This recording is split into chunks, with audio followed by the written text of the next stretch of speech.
जनवरी 2026 Latin America का एक country Venezuela अचानक से हेडलाइन में आ जाता है।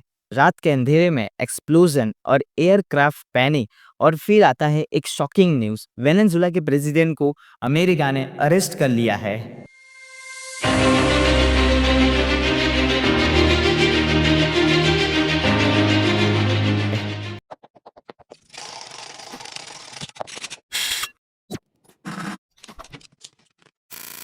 दोस्तों, सवाल ये नहीं है कि यूएसए ने अटैक क्यों किया, सवाल ये है कि क्या ये सिक्योरिटी का मामला था या पावर या ऑयल का गेम। दोस्तों, यूएसए एंड वेनेजुला के बीच में रिलेशन और टेंशन और इनके झगड़े आज से नहीं है। ये पिछले 20 सालों से दोनों कंट्री के बीच में टेंशन चल ही रहा है। दोस्तों, वेनेजुला एक सोशलिस्ट कंट्री है और यूएसए हमेशा निकोलस मेंडोरस की गवर्नमेंट को फ्रॉड मानता आया है। यूएसए ने वेनेजुला के ऊपर सैंक्शंस लगाए और ट्रेड बंद हुआ, उनका ट्रेड बर्बाद कर दिया और उनकी इकोनॉमिक कोलैप्स हो गई। और सबसे खतरनाक चीज, वेनेजुला की मास माइग्रेशन शुरू हो गई। दोस्तों, अमेरिका के लिए वेनेजुला सिर्फ एक कंट्री नहीं, एक स्ट्रेटेजिक प्रॉब्लम बन चुका था। दोस्तों, अब आते हैं सबसे इंपॉर्टेंट पॉइंट पर, ऑयल।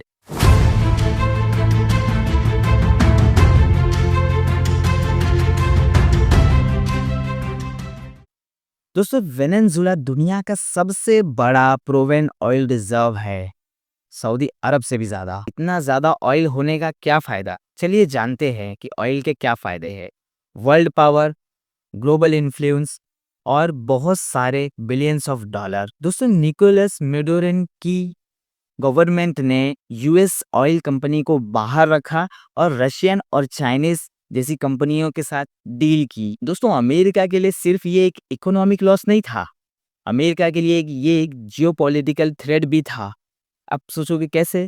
क्योंकि वेनेजुला का जो लोकेशन है वो यूएसए के नीचे हिस्से में आता है, जो कि उसे जियोपॉलिटिकली थ्रेट था, क्योंकि चाइनीज और रशियन के साथ यूएसओ का 36 का आंकड़ा है। दोस्तों, अमेरिका का ऑफिशियल जस्टिफिकेशन कुछ और ही है। अमेरिका कहता है कि वेनेजुला के प्रेसिडेंट निकोलस मेडोरो और उनके टॉप ऑफिशियल्स नार्को टेररिज्म में इन्वेड थे। दोस्तों, एलिगेशन ये था कि वेनेजुला एक कोकेन ट्रैफिकिंग का रूट बन चुका है और गवर्नमेंट ड्रग डीलर्स को प्रोटेक्शन दे रही है और इसके यूएस गवर्नमेंट के पास इसके प्रूफ भी थे। उस बेसिस पर यूएस ने कहा ये एक्शन एक इंटरनेशनल सिक्योरिटी के लिए जरूरी था। 4 जनवरी 2026 यूएस ने टारगेटेड मिलिट्री के साथ स्ट्राइक की। दोस्तों, की मिलिट्री और गवर्नमेंट लोकेशंस पर स्ट्राइक की और इस शॉर्ट ऑपरेशन के बाद प्रेसिडेंट निकोलस मेडुरो को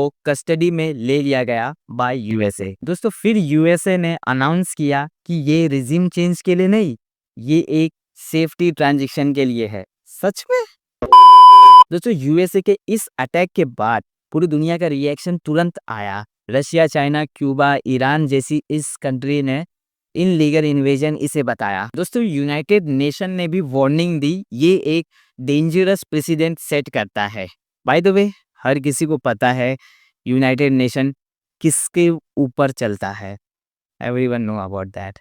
न्यूयॉर्क अच्छा शहर है, बाकी मैं किसी का नाम नहीं ले रहा हूँ। दोस्तों, कुछ लोगों का मानना है कि अमेरिका फिर से वर्ल्ड पॉलिसी बना रहा है और कुछ लोगों का ये भी मानना है कि एक क्रिमिनल रिजिम के खिलाफ ये जरूरी था। दोस्तों, असली सवाल ये है कि अगर ये सिर्फ ड्रग के खिलाफ था तो मिलिट्री इन्वेजन क्यों?